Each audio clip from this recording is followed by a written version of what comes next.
অবশেষে birthday dinner. সারাদিন তো আর সময় পাইনি, যেতে পারিনি। রাত্রিবেলা মায়ের কাছে গেলাম, গিয়ে কেক কাটলাম। তোমরা সবাই দেখেছো, মার আর আমার দুজনেরই তো সেম ডেতে জন্মদিন। দুজনে একসাথে কেক কাটলাম, ক্যান্ডেল ব্লো করলাম। আর এই যে এত রান্না বান্না দেখলে, এগুলো সব আমার এই বোন আর দিদি মিলে করেছে। তোদের কাছে সত্যি কৃতজ্ঞতার শেষ নেই।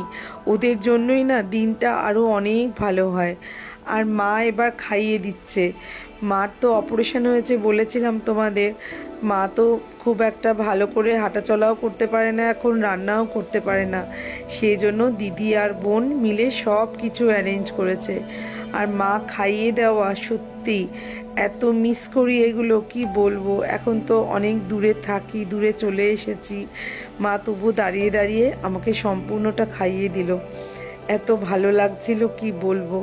তোমরা সবাই প্রে করো যেন আমার মা খুব তাড়াতাড়ি ভালো হয়ে যায়, এরপরে যেন আবার নিজে হাতে রান্না করে খাওয়াতে পারে।